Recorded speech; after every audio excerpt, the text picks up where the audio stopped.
Hello, welcome, hello everybody, welcome, hello, and welcome to the stream. I'm Dan, your friendly fishmonger at dansfish.com.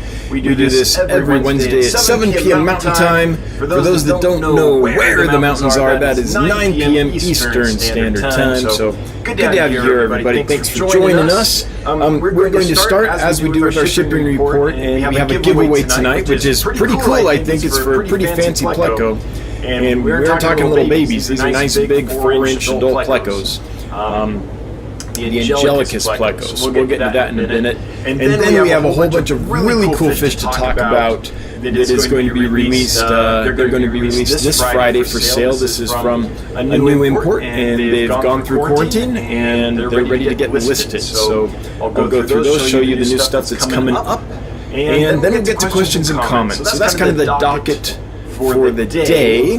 Let's start. No echo, sound is perfect. Awesome. Echo. Wait, there is an echo. Okay. Let's try. Oh, I bet I know what it is. Hang on.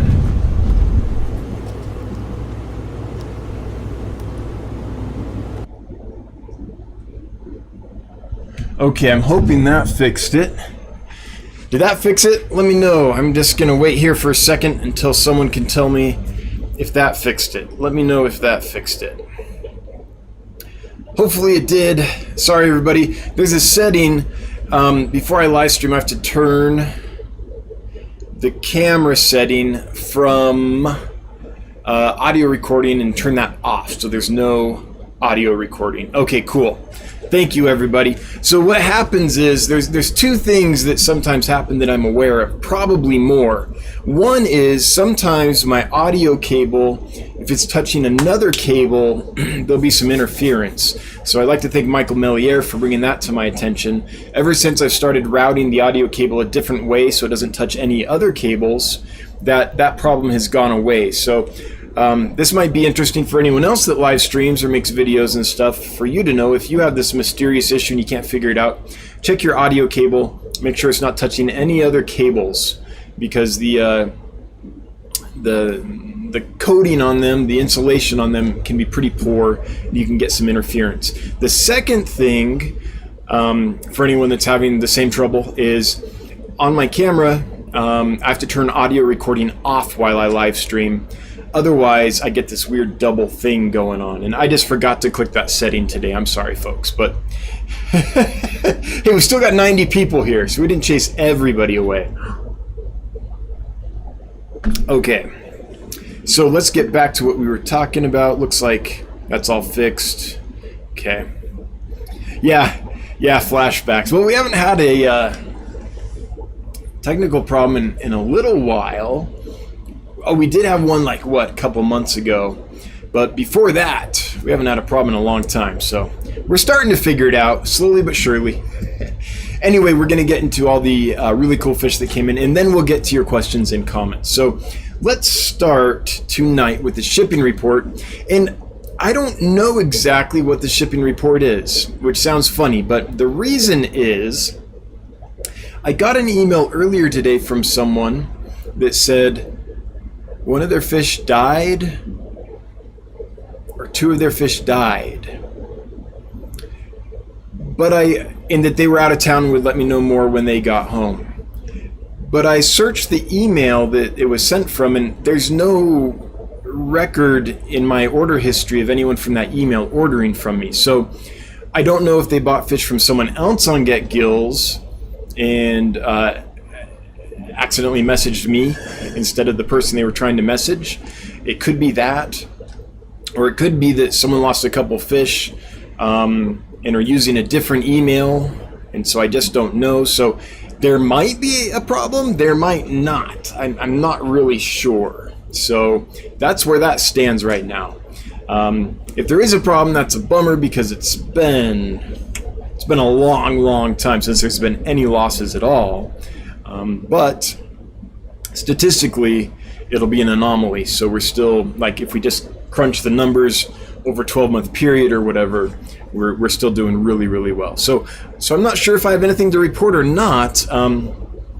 The only other issue, which I don't think is serious, was I shipped out a couple of Hemichromis exul, the Turricana jewel fish, jewel cichlid, which I got because they're unique. They have a different color pattern and things.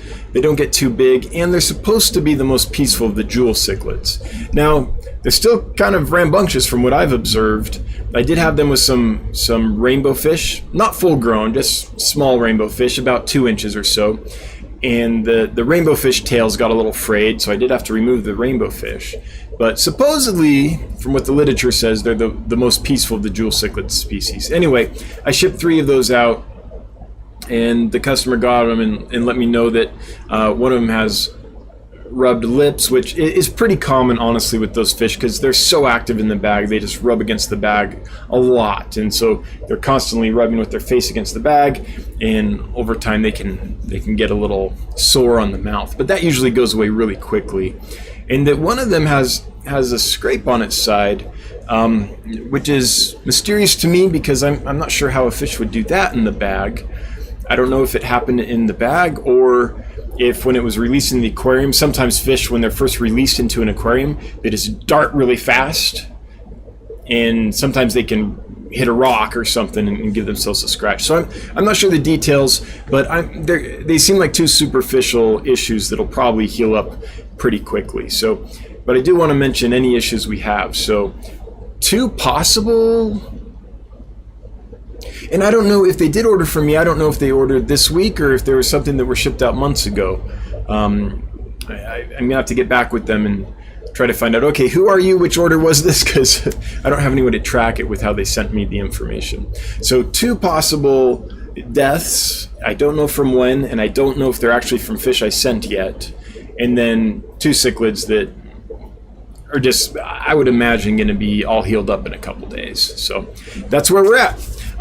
With that, let's get to showing you all the new fish that came in, and then we will do the giveaway, get that set up. That's for an Angelicus Pleco, the L136b, nice 4-inch adults. Yeah, they're a cool fish. Let's start though with this. Okay, I'm going to show you the new fish that will be listed for sale this Friday at dansfish.com. This is the first one. I'm very excited to have it. This is a hill trout. I love these guys. They're super active, super fast, and the group came in varying sizes, but the biggest one is 4 inches, maybe a little bigger.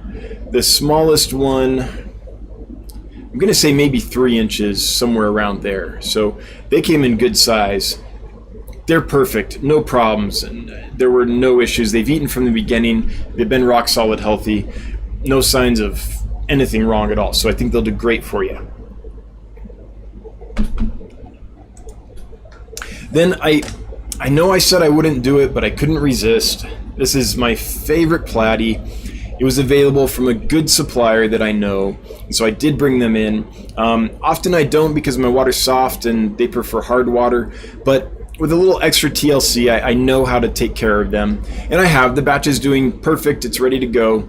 I think they're going to be rock solid for you. It's the neon gold calico platy or neon yellow calico platy. The reason I like them is they just absolutely glow from across the room because they have that neon sheen, but then they have that calico pattern which contrasts so nicely with the yellow or gold color. So you get the brightness, but you also get some nice contrast. So it's, if you were a painter, you would say it's well compositioned or well composed, right? It's a nice breakup of color, a nice balance.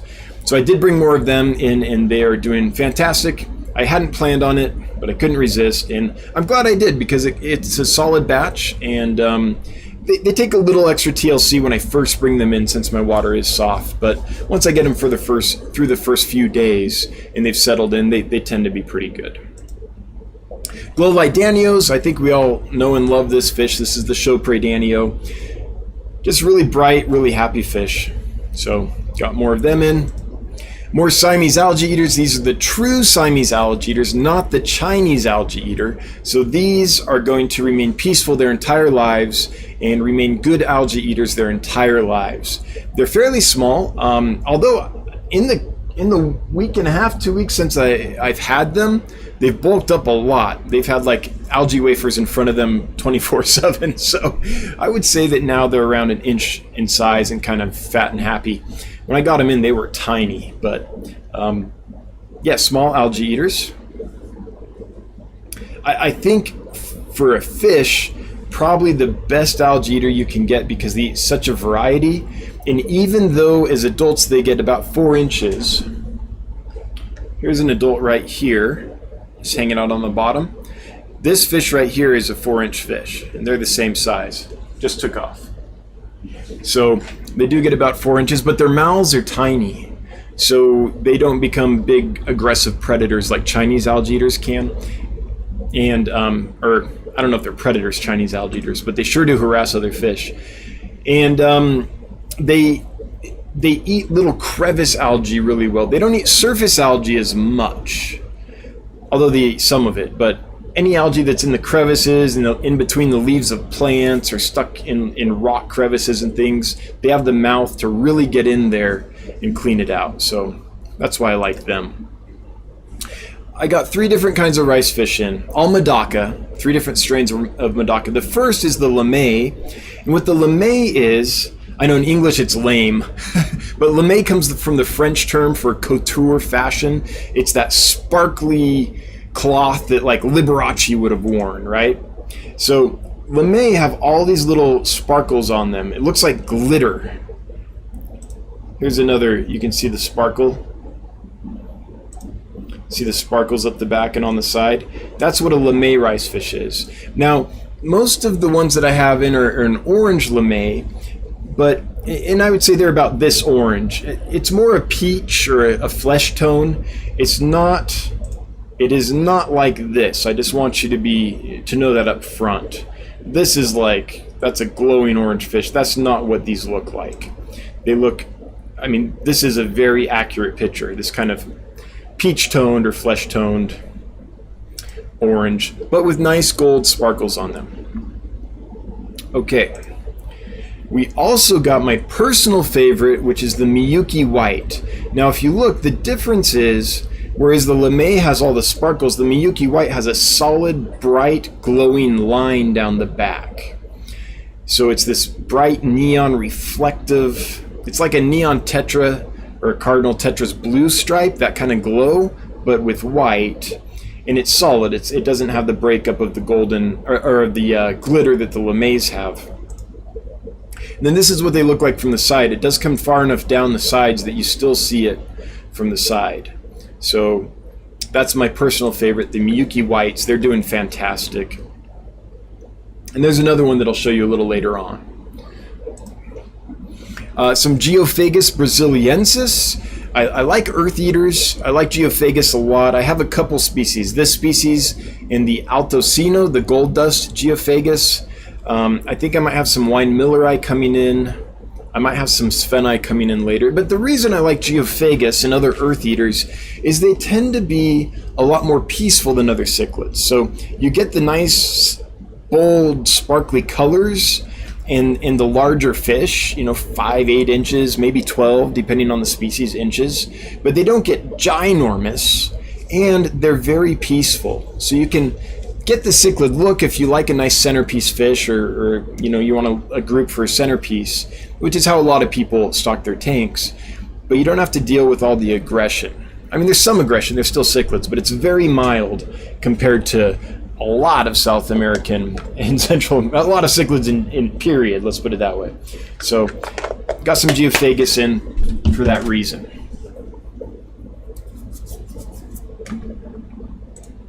Okay, these are the dwarf golden barbs. So they top out, they're around an inch. A really big one might be 1.25 inches. A very large female, really, really old, might get up to 1.5 inches. So they're what I would call a nano fish. I know they get slightly more than 1 inch, but in that category, they're super peaceful. You can get a nice big group of them because they don't take a lot of space, and they don't have the aggression issues that a lot of your barbs are reputed to have. They're not like a tiger barb or something. They're not nearly as food aggressive as most barbs, so you can get all the joy of having barbs without having to deal with the problems that come with a lot of barbs if they're, depending on how they're kept. So golden dwarf barb, really nice, really hardy, just a great peaceful fish if you're looking for a barb but don't want the problems. These are Pseudomugil Ivantsophi, just a really pretty fish, another flavor of blue eye.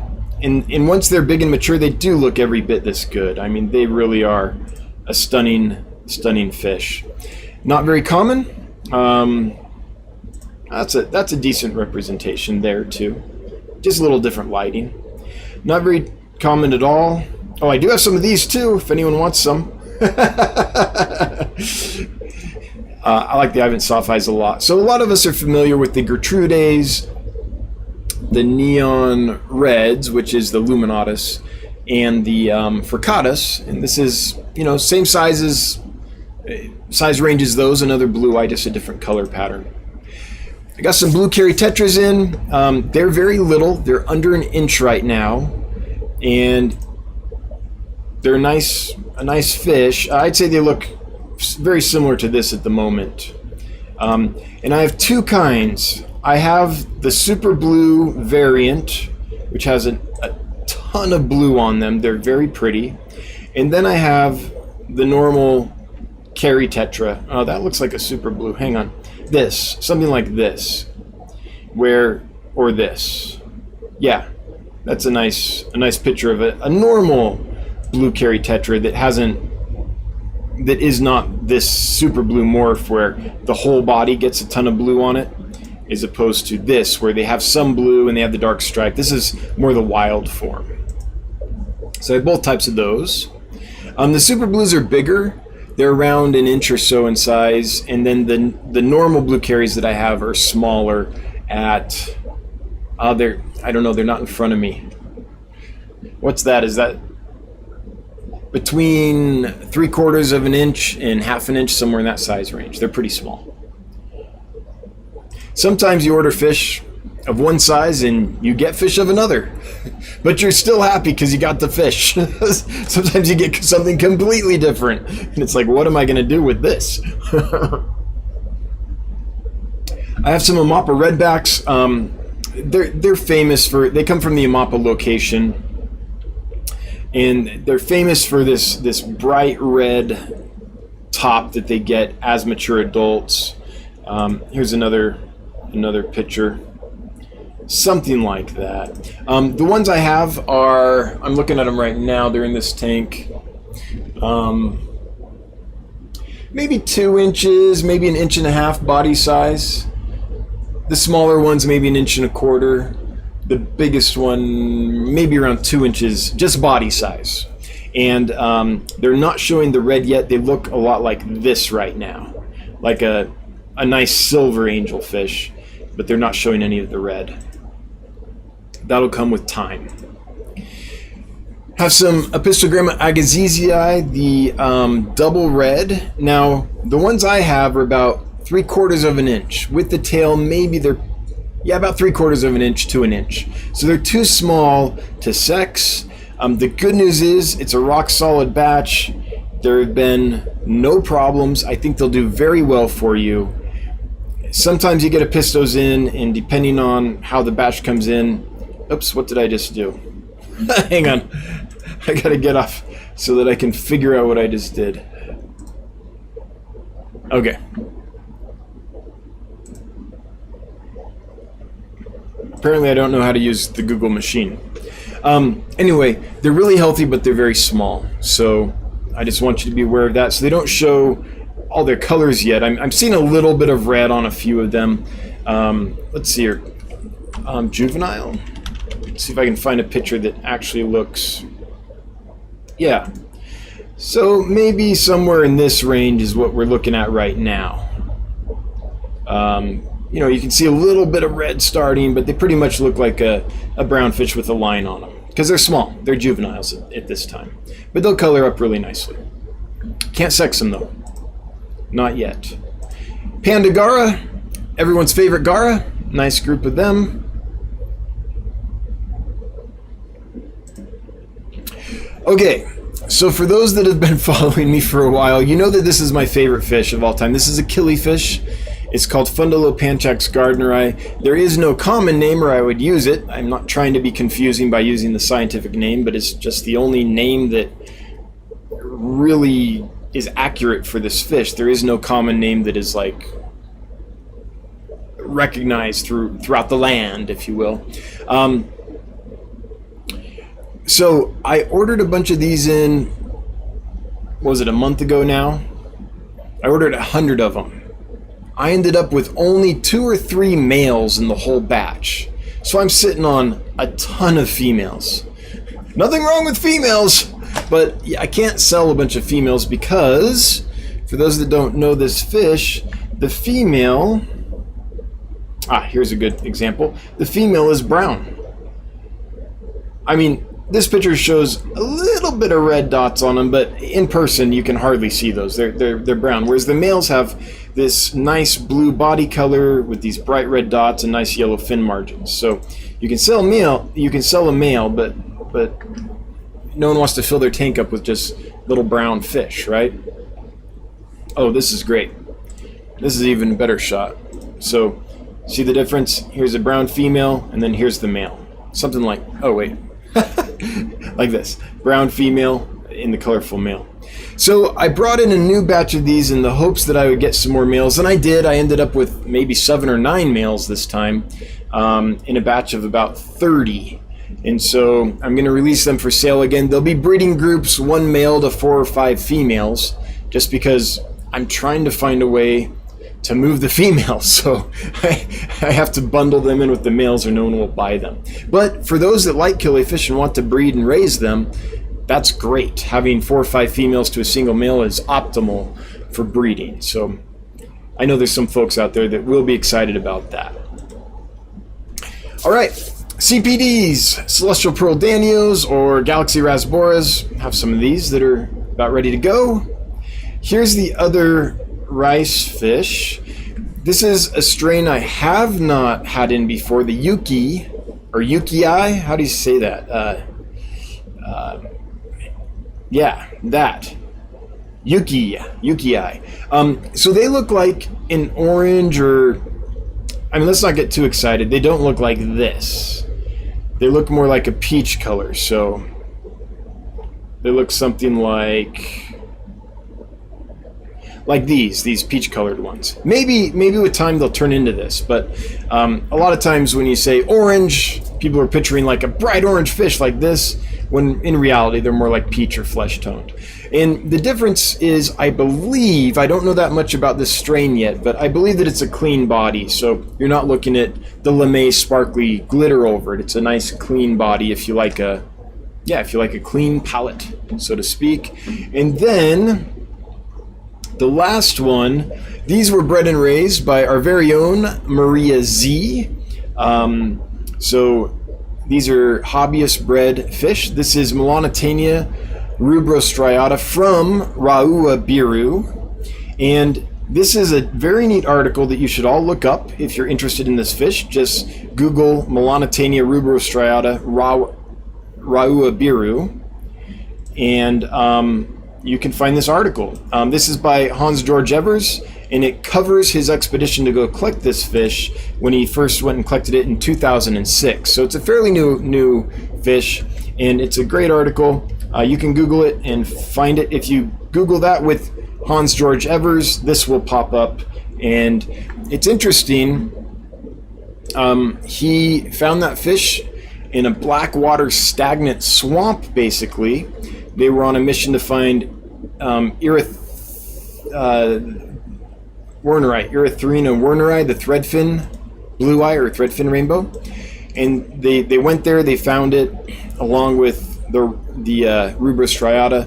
And something that struck me as interesting is they also, on the same expedition in the same location with those rainbow fish, they also collected archer fish, in the standard common archer fish, which is a brackish water fish. But in this case, it was living in, like, I think the pH was 5. It was soft, acidic, like black water swamp. So it's interesting. We always think of archer fish and we're like, they're brackish, we have to put salt in the tank. But there are freshwater populations, and not just freshwater, but like black water populations as well. So it's a neat article to read, to see, you know, the holes, the little pigeonholes we like to put things in just because we're humans and we like things organized and easily understood, rarely hold up under really close scrutiny when we look at nature. Nature's too complex and too messy for that to happen. Now, I'm not saying go start keeping your archer fish in pure, soft, fresh water.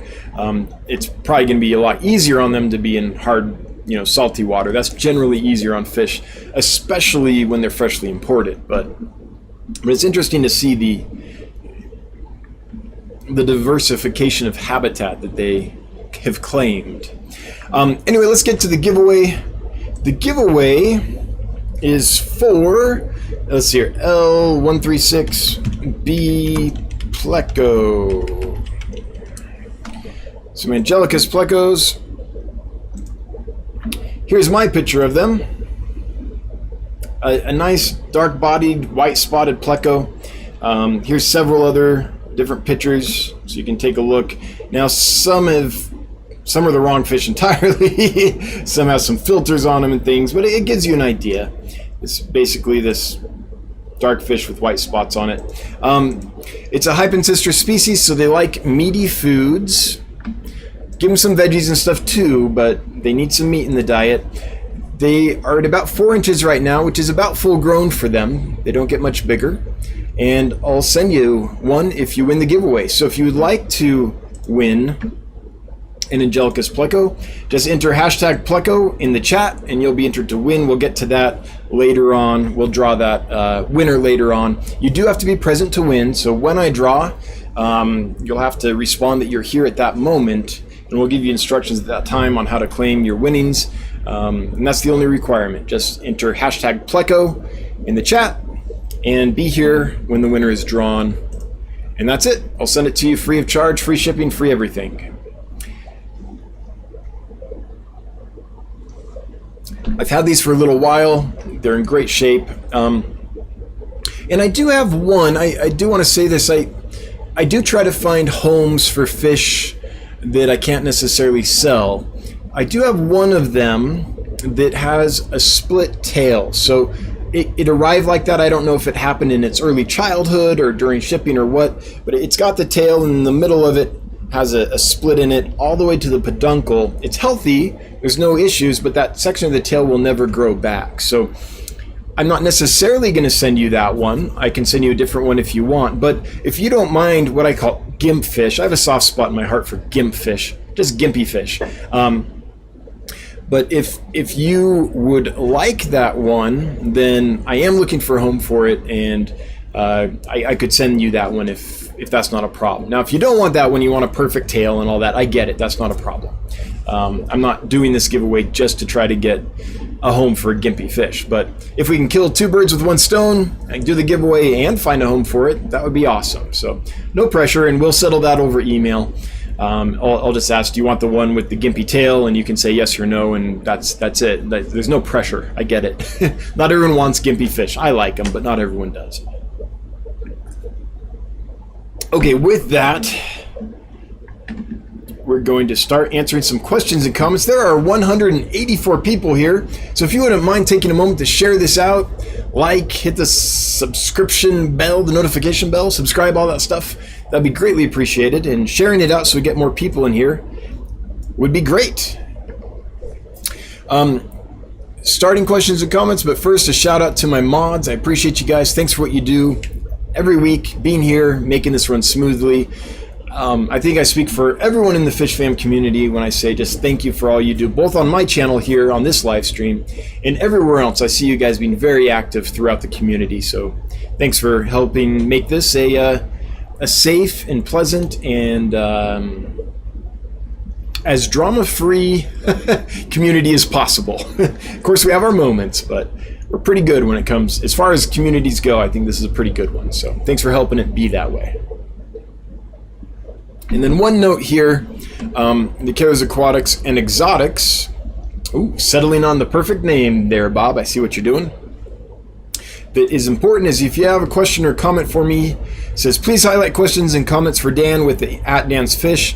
When you do that, it shows up in this bright orange box on my screen, and that's what I look for as I'm scrolling through chat looking for a question or a comment to answer. So if you make it, type the @ symbol and start typing DansFish, you'll see DansFish populate in a little box. You can click it and that will turn bright orange for me. That's how I find your questions and comments. No space between the @ symbol and DansFish. Cancer Train. I find most Geophagus wine milleri are mislabeled. I bought a group of wine milleri, but turns out they're... Hang on, sorry. Was that a Balios? Most pics of wine milleri online are Abalios. Huh, that's interesting. I believe you, and I might be guilty of that too. You know, there are... So, I always try my best to label things accurately, just because in a lot of cases it's super important. I came up through the killifish hobby. That's what I cut my teeth on back in the day. And so in the killifish hobby, you have all these killifish that are very closely related, that are in separate habitats, separate pools and puddles and stuff like that, and you don't want to mix them. Or you have the same species but different populations, and you don't want to mix them. Because as we're learning more about the species, often those different populations turn out to be, after scientists have taken the time to scrutinize them, turn out to be in fact separate species. And if we mix populations, we get hybridization. So keeping the lines pure and the populations pure has been just beaten into me. You know, that's how I grew up. That's how I first started in fish keeping. So it's been part of how I approach fish keeping my entire life. The same with rainbow fish. There's a lot of endangered rainbow fish. There's a lot of endangered live bears, killifish, all that. And so you try to keep the strains pure so you don't end up taking an endangered population and hybridizing it, because now it's even more endangered, right? So I get that. The industry, however, isn't quite that simple. So for example, if I order Geophagus wine milleri from my supplier and they send them to me, they're probably going to be about this big, right? There's no way to identify them visually. And I'm not an expert in that species or that group of fish, period, in Geophagus or lots of other fish. And so I take it on faith from the supplier that these are in fact wine milleri, because I don't know any better. I can't look at a fish that's 1.5 inches, 2 inches of that species anyway, and know. The same with like loaches. So several loaches have a very, very wide distribution, right? Like the yo-yo loach, for example. So that thing has a huge distribution. So different populations can look different. Not all of them have the standard YO pattern on them. So when I get a batch of yo-yo loaches in, unless it looks vastly different and obviously is something else, I just have to trust my supplier that they are in fact yo-yo loaches, because I don't know anything different. Same with the gold zebra loach, same with there's lots of fish. So I don't doubt it at all, Cancer Train. What I don't know though is what a good solution is,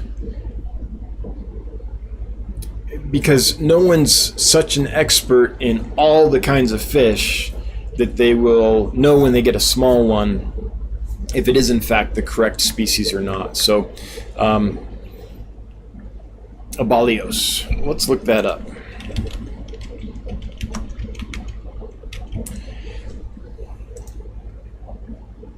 Oh yeah, I can see why it would get confused, because it's very similar.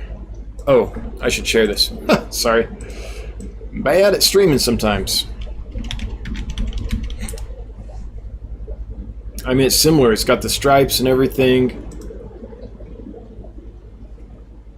But like, you wouldn't know this on a small silver baby fish, which is what you're going to be sent when you're buying fish, right? You'd have to wait for it to get big and mature to see that difference. So it's a problem. I don't know the solution. Industry-wide, I don't know if there is one in every case.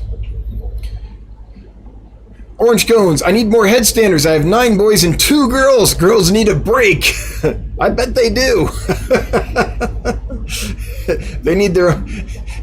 They need like the girls' bathroom where they can go together and just hang out and get away from the dance, right?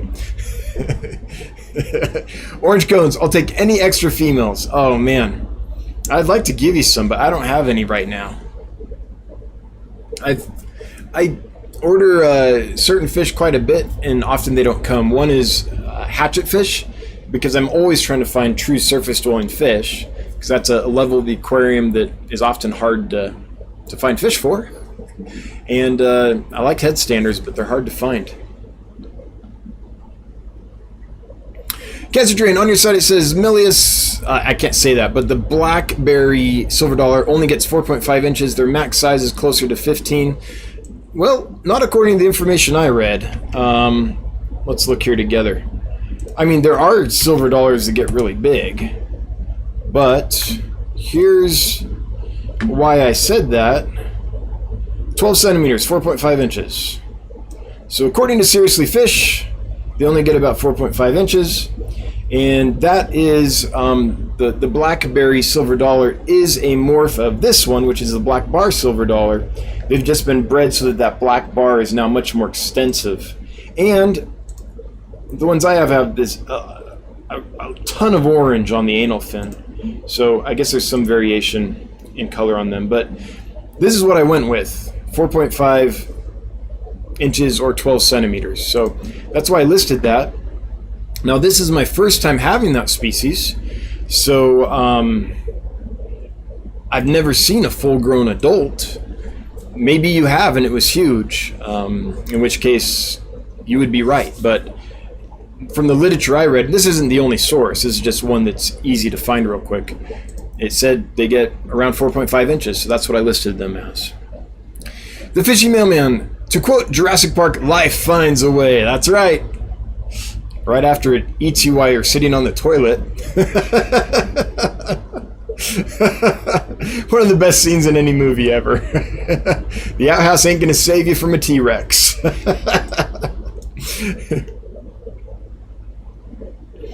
Alright, I'm scrolling through all the hashtag Plecos here, trying to get to the next question or comment. Here's one. Alex Repko, hello Dan, when will the new fish editions be available? Thank you. I plan on having them listed this Friday.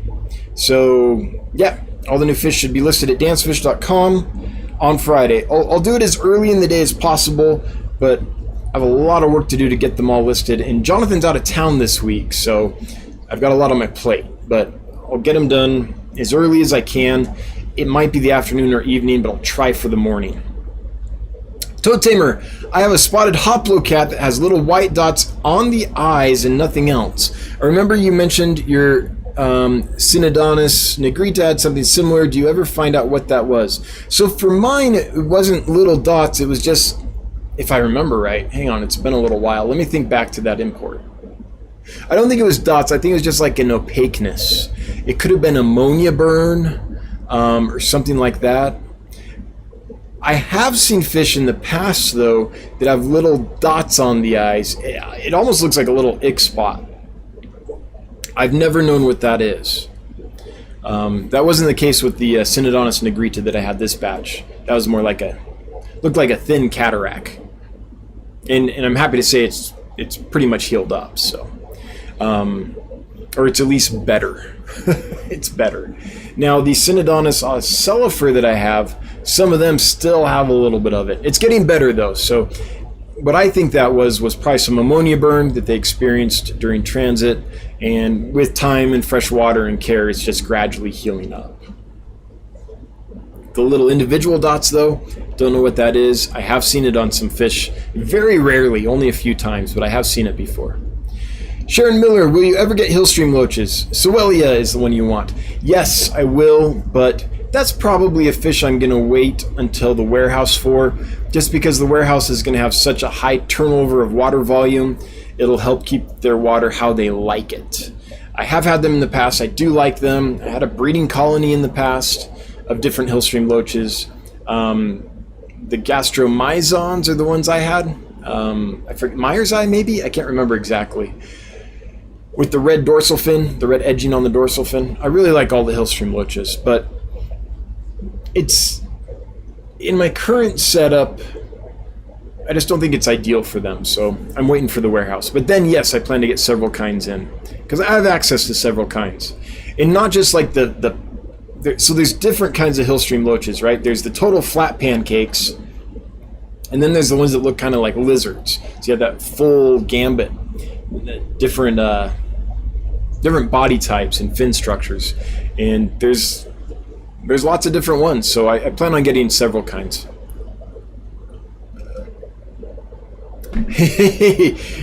Erie. Okay, how do you say that? Erie. Lacardus, your gimpy fish sounds cute. He is. He swims perfectly fine. He does everything fine. He's just, that middle section of his tail won't grow back because whenever it got damaged, it was damaged to the peduncle. So it might have been when he was just a wee tyke. I'm not sure. Brandon Lee, in your opinion, which would look better in a planted tank? One large school of one fish or two smaller schools of different fish?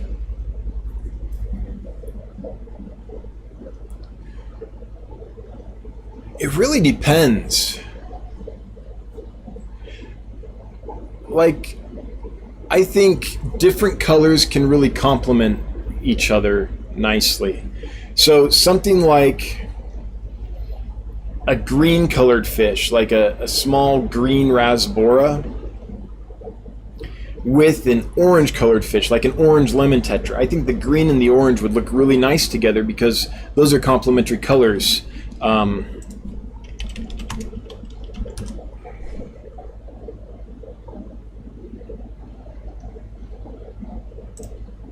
So one thing to maybe help you decide that is if you look at a color wheel, you can kind of see, get an idea. If something is right across the wheel, then it probably looks good together. So for me, I like these kind of oranges and greens. Yellow and blue, or another one that worked pretty well. Anyway, I think something like that could look good. A yellow and blue would be fantastic. It's like a bright yellow fish with a bright blue fish, like a gold platy with a super blue carry, something like that. But I think the issue is a lot of people aren't that intentional about it, and so you kind of just end up with this mix of fish. So if you're intentional, then I would say if you can find a couple fish that really complement each other, it might be really stunning. Barring that, though, I just go for one large school. I don't think you can go wrong with just one larger school. I think that almost always looks really good. Tony, or Tony, throwing down $4.99 and a hippo sticker. Hey, thanks so much. Hype. Thanks for the super chat. Always appreciated, never required, but it is awful cool when money falls out of the computer screen, so I appreciate it.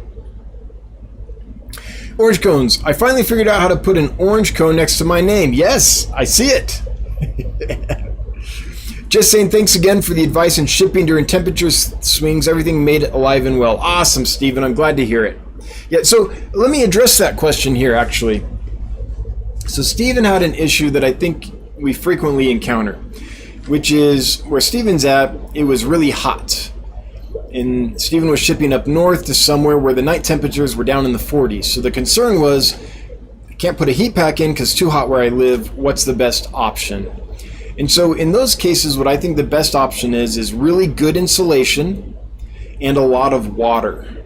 So pack a lot of water into that box because water is a good heat sink. It retains its heat really well. It has a pretty high specific heat, so it takes a lot of energy to raise the temperature of water or a lot of energy lost to lower the temperature of water. So good insulation. And you don't want more than 50% water and 50% oxygen in the bag. You don't want mostly water in a bag when you ship fish ever. But use bigger bags, use a bigger box, something so that you have a lot of water in there. And if you have good insulation, it'll probably come out just fine. I think the differential was something like it was in the low 90s, and it was going to somewhere where it was going to be in the 40s, at least at night. So that's a tricky one. But I'm glad to hear that it went well. Chattanooga Ed throwing down $5, and I don't think he's even punching. Oh, there he is. He is punching me in the face. So I got the Foxcat Corgi thing. Ed, thank you so much. Good to see you. Looked like you guys had a blast at Aquashell. I wish I could have been there, but I did follow from afar on the internets. Heather Body Smith just introduced 2 blue paradise, 1 normal, 1 albino in my 60-gallon. Beautiful fish. I know a little about them, but do you know anything else? Also beat the blackbeard algae with hydrogen peroxide. All right, I'm glad the blackbeard algae situation is going better. That can be a frustrating one. Paradise fish are awesome. Let's see here. They get, I don't know, a good 3 inches or so, a nice full-grown one with a nice long tail. You have 2. That can get tricky. In a 60-gallon, it might be okay, but if there's any way you can have your hardscape or your decorations or plants or whatever so that there's different territories, that one of the tricks with paradise fish is they can be pretty aggressive to each other. And so it's that cichlid thing where usually I'd recommend keep one or keep a group. And in any case, having hardscape territories and things where there's line of sight blocks and people can get away and aren't always getting harassed, that'll be really, really important, especially if you only have 2. So not a super aggressive fish. I mean, there are fish that are just super nasty aggressive, but they are pretty aggressive to each other. And so that can be an issue over time if the subdominant one is constantly in view and just constantly gets picked on and picked on and picked on, or there aren't enough divisions that they can't each kind of make their own little territory. They can take cold temperatures in the wild. It gets cold enough that ice can form over their habitats, so they're great fish for outdoor ponds. They're very hardy, really pretty, and don't keep them with anything that has like long flowing fins, because they can be fin nippers. Besides that, those are the major things that I think of when it comes to paradise fish. I love them though. I like keeping big groups of them together, and they're constantly sparring and flaring, and they're a delight to behold. So it's a great fish. Also, for those that don't know, I think that was the first tropical fish, even though it's subtropical, to ever be imported into the United States or into Europe, I believe. They're an anabantoid, so they could take the long boat ride in the tin can. I believe that's right, that they were the first quote-unquote tropical fish that was introduced to the West. Scary Terry, I recently found a Wanamensis rainbow, and his fins are actually getting kind of long. Yeah, not to mention his iridescent color. That's awesome. I'm glad to hear it. Glad to hear it, Scary Terry. Glad they're doing well. And yeah, those big, long Glossolepis. Yeah, these are cool. So this is the Wanamensis, and they're called emerald dragons, green dragons.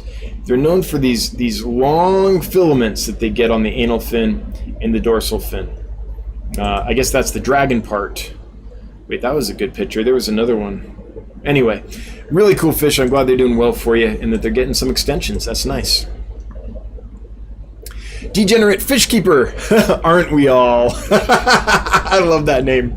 Have you heard of or have you seen pseudomugil rainbows hybridizing like Fricata and Gertrudes? I'm sure they can hybridize. I don't know the specifics of which species would and which species wouldn't, but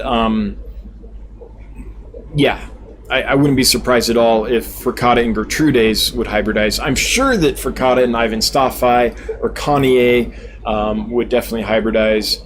I'm sure that Gertrude and Luminatus would probably hybridize, and Pascae, although that's not really in the hobby. But I don't know where those lines break down exactly. But the general thing with any rainbow fish or blue eye is if you're going to be breeding it and passing them on, be real sure to keep those lines pure, because a lot of them are in trouble. A lot of rainbow fish are in trouble. A lot of blue eyes can be in trouble. Now, I do think if a Fricata and a Gertrude hybridized, it would be pretty obvious in the offspring. I think that they would look very different from either parent species. So there's less trouble maybe of passing on unknown hybrids. But it is something in the rainbow fish hobby to be very careful with. And a lot of people in the hobby would absolutely excoriate anyone who hybridized, especially on purpose. T-Shot. So Steenfot Aquatics mentioned that he's teaming up with you. Very cool. Care to explain more about that? Yes. So Bob Steenfot is. I did it again. Steenfot. I always want to say Steenfont. Bob Steenfot is an affiliate. So if you go to his links and click on them, and then make a purchase from Dan's Fish, then he gets a little piece of that, right? He gets a little something for his effort. And right now is kind of a soft launch with our affiliate program. Basically, we're testing the hardware. We're making sure that how we've got it set up works for everyone. That we're doing it pretty different than a normal, than a standard affiliate program as far as fee schedule and division and things. We're trying to do it in a way that makes our affiliates actual partners that can accrue residual income that's meaningful, so that it's not just a one-off type thing for them, but it's like they're actually a partner in the company a little bit. And so we have this, I think, really neat structure, but it's an innovative structure that I don't think anyone that I'm aware of at least has tried before. We built it ourselves and coded it ourselves, so we need to make sure that it's actually doing what we think it'll do, and that it is in fact good for our affiliates like we think it'll be. So Bob has kindly come on board as a beta tester, if you will, testing it out on the soft launch. Once the warehouse is done, he'll come over, do a tour of the warehouse, and that's when we'll launch the affiliate, full bore. Right now it's kind of just testing it out with Bob.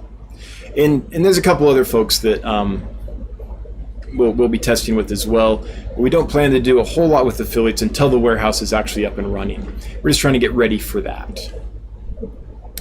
One reason I chose Bob, and I'm thrilled that he chose us as well, is because Bob is a straight shooter. He tells it like it is. And so I figured if Bob was an affiliate, that would go a long way towards people having confidence that they can do business with Dan's Fish, just because if Bob says something's good, it is. And if something's not good, he'll tell you straight. He's he's a very honest person, and that's the kind of person we want on the team. So that's one reason we chose Bob. And we again, there might be, we aren't doing many. There might be one more that we're in talks with, and there's also a Facebook group that's reached out that I've been feeling out for a few months. Like, I've been lurking as a member for a few months. They reached out a while ago, and I didn't just jump on and be like, yeah, let's do it. I wanted to get to know them. So I've been watching them for a few months, and it seems like a good group that isn't about drama. It's actually about helping their members, and it's an active group and things. So we might test it with them too, but a total of 2 or 3 affiliates until the warehouse goes. And we're going to be very selective about our affiliates. It's not something we're just going to ask everyone or accept most queries about it. So yeah, that's what's going on there. Cancer Train, the difference between a labios and wine milleri is the black mark on the operculum. Oh, cool. Do they have that as itty bitty babies? Geophagus. Let's look here, see how easy that is to see. It must be wine milleri.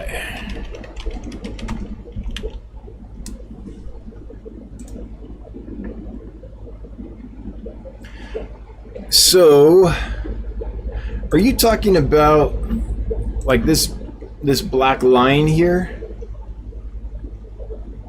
If that indeed is a wine milleri. Let's see here. I'm not seeing any obvious, I guess that's as close as I'm seeing. Whereas the labios, I'm not seeing it at all. So I'm guessing that's what you're talking about. There's no kind of black line here. Whereas on these, there's this black line under the eye. Little black line there. Am I right? Is that what you're talking about? Now, one thing I do have to say is I think it's in, this might not apply in this case. I don't know that much about Geophagus, but in a lot of cases, people will reach out to me and be like, well, this has this color, so it can't be that. And the issue with that is you can't really identify fish by color usually. There's too many different populations, too much variation among populations. Just because someone keeps a population that has a certain color pattern doesn't mean that the next river over they don't look completely different. And so it's really hard, I think, to identify fish just based on color. I think you have to do teeth analysis, you have to do fin counts, and in a lot of cases you have to actually look at DNA, or at least mitochondrial DNA, if I remember that correctly. It is mitochondrial DNA that they look at, isn't it? I'll have to it's been a while. But so I do want to say that I'm not saying you're wrong in this case, Cancer Train. I just in general think people often are trying to identify species based on pictures, based on what they look like. And often that's just not enough because things are too similar and too varied. Wichita Falls Fish Keeper, what? Throwing down a super chat. Why didn't it show up here? Thank you so much, Wichita. That's really weird. It did not show up. And, well, I don't dare refresh. And I don't want to kill the stream. Thank you so much. I'm trying to find it now. And I can't see it. Wichita, that must have been a while ago. Thank you so much. I think it was a $5 super chat. Oh, here it is. How weird is that? So look at this. So Wichita Falls threw down a $5 super chat, said, how's it going? Great. I hope you're doing well too. But over here, right, this is the area where we check for super chats. It didn't show up at all. So, sorry I missed it earlier, but usually I don't see them unless they show up here. I often don't see the little thing that shows up top of the chat just because I'm looking at the camera or reading something or whatever. But thank you, and I'm sorry I missed it earlier. Orange Cones, was your favorite killie females? I would love to get a group. Oh yeah? Well, I've got a ton of them. If you like brown fish, send me an email. I can send you a lot of female Fundulopanchax gardener eyes. Yeah, tons. Cancer Train, seriously, fish is wrong there. Says they get big.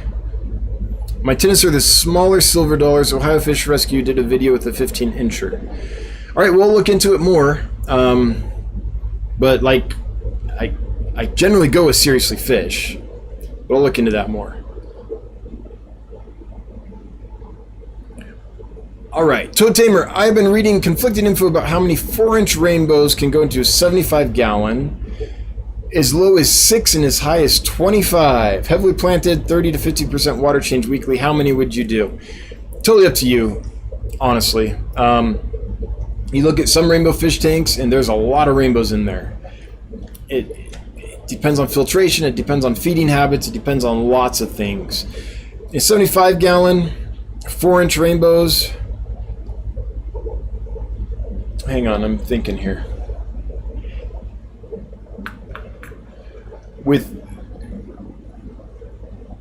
Depending on how you keep aquariums, I think as high as 12 of them wouldn't be a problem.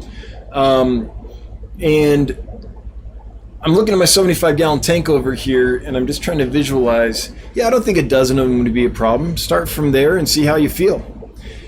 You can get a feel for it. I think the issue is going to be more...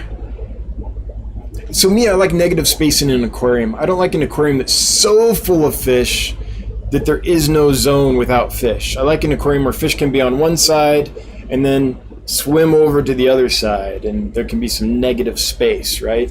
So that's just an aesthetic that I like. And I think in a 75-gallon with 25 of them, that could be achieved. So I would say or with 12 of them. 25 to me would just feel too crowded. You could do it. You could have a big sump and optimal filtration and all that. You could get the water quality clean enough that you could keep 25 in there, but for my aesthetic, it would feel too crowded. Honestly, though, I would say do what you want and see how you feel. If you're like, I'm going to try 8, try 8. And if it's like, you know what, I think I want some more, then get a few more and feel it out, I think is the only way to really know. Alexandria Rodriguez, I'm obsessed with finding a breeding pair of round-tailed paradise fish. Oh, I know. Have you ever come across them? Yes, and I love them, and no, I haven't seen them for a couple years. Anytime I can get like spike-tailed paradise fish or round-tailed paradise fish or any of those, I do. But they're not available that often, so sorry. I wish I could bring them in for you. I wish I could bring them in for me too. I just like them a lot. The Fishy Mailman throwing in $5. Testing. I'm gonna lurk, but if you guys don't know, you can listen to Dan or iHeartRadio if you miss it. Hey, thanks, the Fishy Mailman, and hail the Lurker Nation. I'm with you. I am curious about. I do want to reach out to the community and ask: does anyone else know, with Cancer Train's comment about how big the silver dollars get? Does anyone know? Does the blackberry silver dollar get big? Have you ever? And I'm not saying just something you've read or not, but specifically the blackberry silver dollar. Have you ever seen it above 4.5 inches? Have you seen a 15-incher? Because if you have, then I need to revise some things. All right. And back to Toad Tamer's question about stocking, you're always going to get varying answers on that. Everyone thinks very differently about stocking. And I think it's because everyone keeps fish differently. So some people might only be able to keep 6 in a 75 gallon. Some people can keep a lot more. It's on taste, it's on what you think is good for the fish, and it's on how you maintain your tanks and how you have them set up. So there's a lot of difference. Huge amount of variation. And when anyone gets all fundamentalist about it and it's like, no, you can only have this many fish in this tank, my skin crawls a little bit because everyone does it so differently that there is no hard and fast rule. Matt Lawrence, you should definitely get the red lizard hillstream loaches when you can. I do like that fish a lot. Is that Homeogata? I can't remember. Yeah, I do like that one a lot. Shannon Kahn, been a while, but glad I could catch you live. Well, I'm glad you could be here live. Welcome.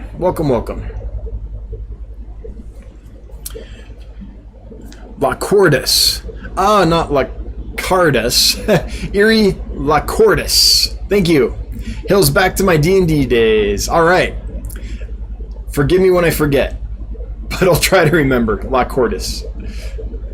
Like poor Mike E or Mickey he's told me several times and it never gets in my brain. And part of the problem is I have a cousin called Mickey and I have a brother called Mikey. So yeah, I can't keep them straight. So a username on a chat, no chance. Fish Fan 2, I'm a simp for gimps. But on a separate note, I don't think you'll have a problem finding a home for the gimpy Pleco. Yeah, I mean, if we can do it tonight, that'd be great. But I don't want anyone to not enter the giveaway just because they don't want a gimpy Pleco. If you don't want the gimpy one, I'll send you a different one. Can 5015. All the fish, Millennium Rainbow, Pseudomugo, Gertrude, Aru 4, Sultan Pleco, and the Caldari, yeah. Oh no, I can't remember. Calideria, I think. Are all still doing amazing. I didn't realize the Sultan was so small, though. Do I not have a size on that? This is something I've got to work on. I often don't have sizes of fish listed on the descriptions on the store. I do have Michael helping write good descriptions. It just takes a ton of time, and it takes a lot of time to each new batch go be like, okay, what's this size now, and put it in. I just don't have the system built for that yet. So you are right, though. I need to let people know how big the fish are. It's a time thing. Basically, what needs to happen for this to not be a problem is we need to code a system that makes it simple, that just you can change something on a spreadsheet and it all goes in or something like that. So we just aren't quite there yet, and so often it's all I can do just to get the fish name and price up, to tell you the truth. But you're right, I do need to do that. Absolutely. Preston John, the internet says Tetradon du Boise gets 4 inches. Mine are pushing 12. Woo! Yep, the internet ain't right all the time, that's for sure. Yep. I'm curious as I get further down though to see what other people say, because if Cancer Train's right, I've got to change that size. Fluffy boy, how easy are hatchet fish to keep? I love them and want to keep them if I can. I think they're really easy to keep. Just they're very sensitive when first imported. So that's one fish that I don't know why, but you got to get them through the first couple weeks, and then they're usually rock solid. So that's what I would say. I mean, they eat anything. They eat flakes, little pellets. It has to be on the surface, but they're not hard to feed. They interact amongst each other, but they aren't like hyper aggressive.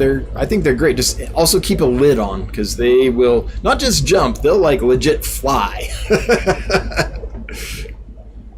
Lunatic Fringe, hey, good to see you, Chewy. You know, my favorite monster fish comes from the Congo River. However, there are other members of the tigerfish family. Have you ever had a favorite monster fish? My favorite monster fish is, I went to Rich Byerly's fish barn in California. Been there a few times, but this last trip, he has this, I don't know how many thousands of gallons this thing is, but it's a big fruit picking hauling bin that would go on the back of a semi-truck. I think they're made out of like metal and fiberglass, and it's like a swimming pool, and he has monster fish in there. One of the few times I've seen monster fish kept in a way that is like, oh yeah, that totally works. Usually I feel like they're in too small of an enclosure and you can only have like one and it can't turn around and all that, but Rich is doing it right. They have plenty of room, they're swimming around, they're happy. And there was a catfish there. I don't know exactly what the species was. It might have been a ripsaw. I don't know, but it was, this was a 4-foot catfish, maybe bigger. Had all those big, like, serrated edges down the side that would just tear you up if you went wading in the pond. And I fell in love with that thing because it saw me on the edge and it came up and had these really long whiskers, and it was just feeling me. It was like, feed me, feed me. It was like reaching out with its feelers, like just tapping all over me. And I thought that was the neatest fish. So whatever that catfish was that Rich Byerly had, that's my favorite monster fish, just because it was so cool to interact with it. And I think he kept it right. Kaler's Aquatics and Exotics, how does the affiliate program compare to the investors? I'm not sure, Bob, exactly what the question is asking. It's completely different. It's basically there's an affiliate link that Bob uses. I'm not sure I quite get the question. Could you email me or text it in detail, and then I can break it down? How does the affiliate program compare to the investors? It's basically what I would call marketing, I suppose, is what the affiliate program is for. Fluffy Boy, still working on my Coolie Loach tank. Do you have any suggestions for fish to keep with them? I've been interested in hatchet fish, but don't know their temperament. Thanks if you respond. I think hatchet fish would be great for them because they stay up top and the Coolie Loaches would be down below and there wouldn't be any like vying for territory. I think that sounds awesome. Okay, hang on. I saw Cancer Train talking about wine Millerai here. It's interesting to me because I'm learning here. Cancer Train, yeah, the wine Miller, I have it. Not sure how young they get it. The black kind of streak on the operculum. Kevin's Canines and Aquatics, Swimming Dogs. Hello at everyone, including me. Well, hi, right back at you. Deb Hall D, what foods are the Shodanite puffers eating? They're eating frozen brine shrimp. They're eating frozen bloodworms. They're eating live scuds. They will eat snails. I kind of crush up the shells and put the snails in there. And they're eating vibrobites. And what else? Oh, live scuds, if I didn't say that. So quite a variety. I would say their favorite, is it the bloodworms? I think the favorite's the bloodworms, even over the scuds. They like the scuds, but they're more work. You have to chase them down and find them, but it's great enrichment for them. So,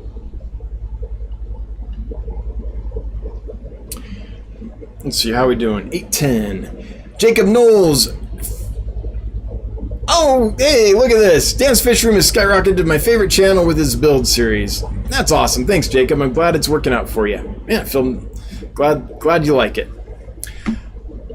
Mountaintop Puffer Keeper. Are the spotted Congo puffers tank raised? Yes. Do you ever bring in the Pau genus? Yes, but not often. Asking for a friend. Is your significant other lurking? Nope, just asking for a friend. I have brought in some of the Pau.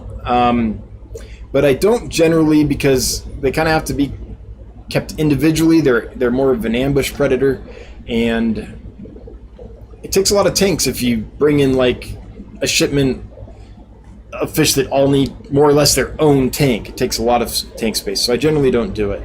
And I'm not an expert on the POW. I just got the dragon puffers in once. It wasn't something I tried to do. I was trying to get Rubenesco, I think is how you say it, and what they sent me was the dragon puffers.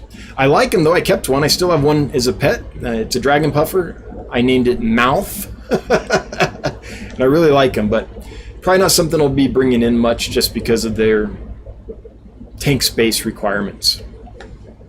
Scary Terry. Okay, so we're getting into folks responding. Cancer Drain Mods, I can post a video link of a 15-incher. Yeah, if you want to email it to me, dan@dansfish.com. Cancer Train. They get big, but not 15 inches big, I don't think. Let's see here. So it sounds like maybe they really do get that big. Let's see here. I'm taking a little extra time to read through. Cancer Drain silver dollars are my favorite fish. Well, then you would probably know. Okay, gold nugget pleco tetra. I've seen multiple blackberry silver dollars at 7 inches. Well, that's definitely bigger than 4.5. Well, shoot. The tang fleece are brutal. Yeah. Okay, so it seems like at least one person has seen one up to 7 inches. So that's like, that's definitely a lot bigger than what Seriously Fish has. Well, darn, one of the reasons I got them is because I was like, oh, cool, it stays small. A lot of people will be able to keep this. All right, I'll dig in. Blackberry silver dollar size.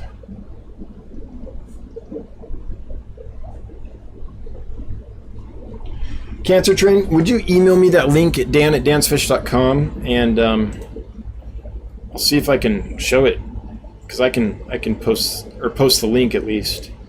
It's something I could do. Let's see, I don't think you've sent it. I'll check again later. I am interested in getting to the bottom of that. I hate spreading misinformation, and it's hard to know though. Like, often people will say this is wrong, and I'm like, yeah, but who are you, and why are your qualifications better than the source I got them from? Like, so it's, unless I know the person and know that it's like, well, that's Dr. Brian Waters, of course he knows everything there is to know about Nothobronchius, or something like that, right? It's hard for me when I get comments from people that are like, actually this, it's hard for me to just be like, oh, you're right, because I often don't know the qualifications of the person. I don't know their experience level. I don't know what they know. But it sounds like Cancer Train's like, hey, silver dollars are my favorite fish, so it's probably something they've really dug into, and so it's worth exploring. It sounds like you might be right, which is a shame. I was like so excited that I found a small species of silver dollar, but I don't want to spread misinformation, so I'll update it once I can, dig in a little deeper and get more information about it. Gardaki's Playground. Gardaki. I think I said that right. Dan, I cannot thank you enough for your video on breeding corridors. I'm 30 hours in trying to hatch eggs. Thanks for the content. Awesome. I'm glad that you liked it. I hope it ends up being useful. I hope that you have success with it. Orange Cones, you need a roaming camera robot that runs a route and takes video of all the fish in stock at the warehouse. Yep, that sounds cheap.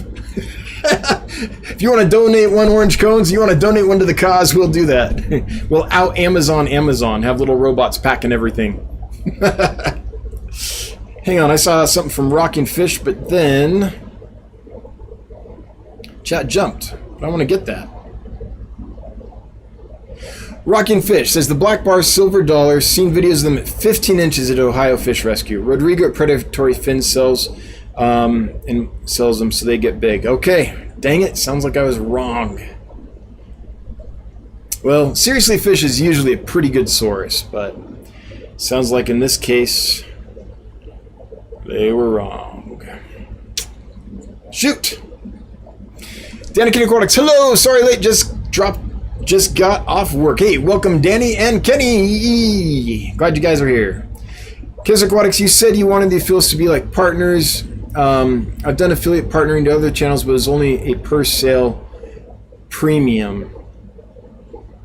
Yeah, so what we're trying to do is make it like a residual income thing. So it's, and I don't think I want live to go into all the details, Bob, because it, like, I don't want any affiliate to be like, hey, now people are gonna know more about, you know, my income stream and all that. I don't know how much it gets into stuff that would be considered personal for them. But we're trying to set it up, and I can tell you all the details, Bob, off the live stream, but we're trying to set it up so that it's not like a one-off thing where you make a purchase, someone clicks your link, you make a purchase, you get a little bit. We're trying to make it so it's more like, it's kind of inspired by the entertainment industry that I come from, where if you do work on a film or a commercial or something, you get residual income from that. Not large amounts, but you get some, so that so you can build up real income over time is what we're trying to do. So it's not just a one-off. It's not just a per sale. It's not just a click my link, you bought something, you get a little bit. It's more like a, oh, you sent us a new customer, awesome. You'll get residual from that. So the actual amounts and what we're thinking, what we're trying, I'll tell you off stream, but that's the basics of it. Yeah. Not like it's not like investors though. It's not like they get a piece of the company. It's not that. So I see where you're asking. It's not that. It's send us a new customer. And anytime that customer buys, you'll get a little residual from it. Yeah, so it's a long tail kind of a thing. John's Fisher, my puffers are eating scuds and snails like crazy. Awesome, yeah. I mean, that really is kind of what they do. It's so fun to see them hunt you drop in a group of puffers, it's so fun to see them go around and hunt them. It's pretty cool. Get their natural behavior, especially if you have like a little group of Java moss in there or something, then they have to kind of hunt through it to find them. That's fun. Okay, here's the link from Cancer Train with the Ohio Fish. I don't know if I can, so this is Ohio Fish Rescue's video. Looks like, I don't know if I can actually show that someone else's video on my live stream, so I'll watch that after. And I'm sure, you know, enough people have said they get bigger that I think we have a consensus, which is a bummer, because I was so happy to find a small species of silver dollar. Raphael Swit, hey, thanks for feeding advice. Alba marginata trio are now eating well. Awesome, I'm glad to hear it. And look very happy, and they're heavily planted 30-gallon. Wondering if it'd be okay to keep them together with a Rudelins pair. I mean, I think so, like temperament-wise, I think you would be okay. but with the big caveat that I've never tried it. But I think it would, temperament-wise. Orange goes, my hatchet fish will drive away from the surface to go after scuds. Dive away from the surface. Oh, wow, I've never seen that. I've never seen a hatchet fish go... I used to have a big school of them in here, and I never saw them go down below like where my... No, they would, because I had the plants over and they went down. But normal hatchet fish, I've never seen go down more than like an inch or two from the surface. That's interesting to know. Scuds will do it, huh? Michael Machos, my German blue ram pair were parenting their fry really well until the male must have done something and I had to pull him. Question is, will the female continue to parent well or eat the fry? I don't think I've ever had a pair of cichlids where after they were true pair bonding cichlids. I'm not talking about harem spawners or anything like that. That once one of them was pulled, the other one successfully finished raising the young. But that being said, yeah, and I'm pretty sure that I've never tried breeding German blue rams in a harem situation, but I think they're pretty tight pair bonded spawners, at least during the spawning and raising itself.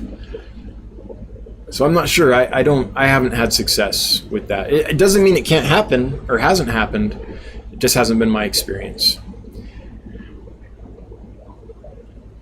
Okay. Brandon Lee, can you give a little info on the hill trouts you're about to list? Thank you. The main thing about them to be aware of for keeping them is just how absolutely active they are. So they're large and they're active. So I think the main concern is that they don't be kept with timid feeders. I think they'd do great with like large rainbow fish. I think they'd do great. The barb whisperer, Mike Mongi, I saw that he had them in a tank at his house with a bunch of barbs, and that was perfect. So I'd say there's a lot of fish like that are active and fast that they could go with, but I wouldn't keep them with anything that was timid or a slow feeder. And I think that's the main thing to think about when purchasing hill trouts or considering hill trouts. I think they would very easily outcompete slow feeders, timid fish. Now, also they're very active, so I wouldn't keep them in a tank that's less than 4 feet. If you have a 6-foot tank, I think that would be spectacular because they'd have a lot of room to swim, a nice group of them in a 6-foot tank. 4-foot tank, though, I think is adequate as well. They come from pretty clean streams with high oxygen, nice flow, so keep that in mind. They're not going to like it super hot. If it does get warm in the area you keep your tanks, then just make sure that the water is clean and well oxygenated, and they'll probably do fine. I have kept them up to the low 80s because down here it can pop up to the low 80s in the summer. I just had a whole lot of air going, and the water was clean, so they did okay. Yeah, that's the main thing. Clean water, high oxygen saturation, and they're really fast and really fast to the food. So I think those are the main considerations when thinking about keeping them. A. Gonzalez, wondering where the species Achaiochilles lay their eggs. I thought they laid in floating plants, but I noticed the male pushing the female into the substrate. It depends on how the tank is set up as to where they'll spawn. Generally, they're going to want to spawn up closer to the top in the, say, upper third of the aquarium. So if you had like a spawning mop, from the top all the way to the bottom, I think you'd find most of the eggs in the upper third. But it depends. Sometimes tanks are set up and flows in such a way and things that they will spawn more on the bottom. Every tank's a little different. In nature, though, they're definitely more of a surface dweller. It also depends on the composition of the plants. Like maybe they just prefer the substrate because the plants aren't adequately bushy or long enough roots or substantial enough that they can push against them and spawn successfully. There's lots of different factors. But in general, yeah, top third of the tank, I would say. Mountaintop Puffer Keeper. I keep both hairy puffers in a colony, now a bonded pair. Never had an issue with them. And Mekong River Puffer, POW, and colony setups. So far, so good. Little risk on the Mekon. You're more confident than me. I definitely wouldn't keep them together. But I'm not a puffer expert either, so maybe I'm a little cautious. I did notice, though, when I had some dragon puffers together, there was definitely some aggression. I had to separate them. So, but that's the only species of POW that I've messed with, so not quite sure. Kids Aquatics and Exotics, $4.99. Thank you so much, with a laughing fox cat. Hey, I appreciate the super chat, Bob. Thank you. Always appreciate it. Never required, but as you know, it does make Brenda, my wife, super happy. Let's see here. Did we actually get to the bottom? Holy cow, it's a momentous occasion. We'll do 2 more real quick, and then we will get to the giveaway. Mitchell Broom. With the pistos, you can pull one of the pair and the other will manage the fry. On some species, I pull the male and allow the female to rear. I could see the rams being able to do that as well. Sure, maybe. A lot of Apistos are colony spawners, though, like harem spawners, not true pair-bonded spawners. So I hope you're right, that the rams would be able to, and they very well might be. I'm just saying I've never seen any true pair-bonded cichlids be successful on their own. I hope they do, though. I hope they do. I'm not saying you're wrong. I'm just saying with the Apistos, there's a lot of species that aren't true pair-bonded. They're more of a harem spawning situation. And then Rockin' Fish, they said on the news today that the piece of wood is going down now, finally. The piece of... Oh, the price, yes. I was like, the piece of wood? Yeah, I know. I saw that. I'm grateful. Danikin throwing down $20 and saying, goal. I don't have the vocal chops tonight to do a golazo. I'm sorry. I'm feeling a little rough. So... I appreciate the super chat. The golazo has to be spontaneous. I can't. It's not something I can just pull out on cue. It has to feel right. But thank you for the super chat. I'm sorry if I disappointed without a golazo. All right, let's get to the giveaway. This is for well, let's talk about what it's for first. L136b Pleco. Okay. It's for one of these. This is my picture. Dark fish, white spots. They're about 4 inches, and that's about full grown for them. They're a hypencystrus, so give them some meat in their diet. Veggies too, but they're going to need meat in their diet. They're not like an ancystrus that is... I don't know if it's primarily vegetarian, but that needs more veggies than not. So that's them. I do have one that has a split down the tail. The middle of the tail is missing. I think it got injured. I don't know if it was when. It's been like that ever since I've had it. And when it came, it wasn't like fresh damage. So it might have been since it was a little baby or something. And so if you wouldn't mind having a little gimpy tail fish, I'll send you that one. But if you want one like this with a full tail, that's fine too. And the winner of this fish is Joe Coffee. Joe Coffee, a subscriber since 2019. That's awesome. That's almost 2 years being a subscriber. So I would say Joe deserves it. Could you let us know that you're here? You've got about 2 minutes to let us know that you're here. And we can get the... Oh yeah, there he is. Golazo!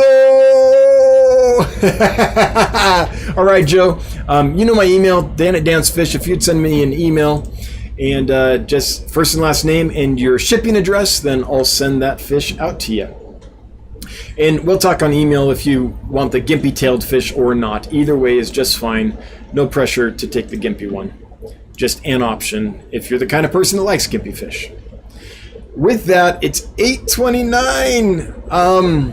I think we got to shut it down. I'm sorry, but it's that time. So I want to thank my mods for being here and doing what they do every week. I appreciate you all.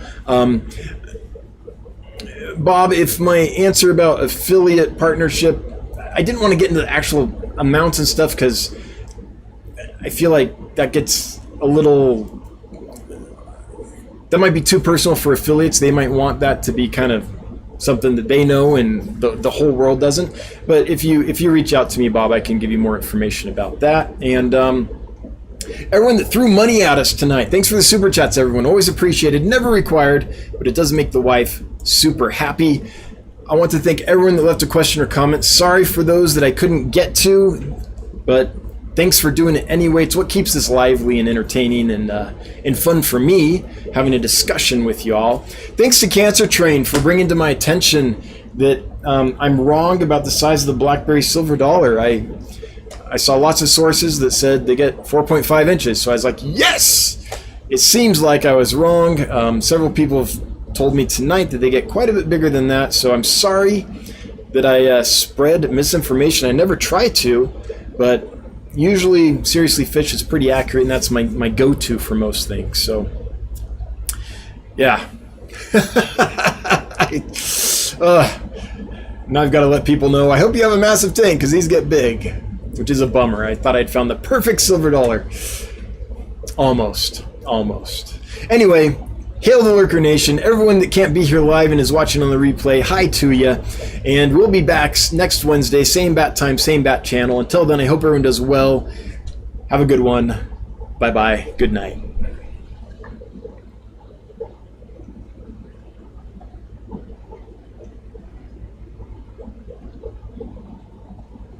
I'm just waiting for it to close out, so don't close it out too early.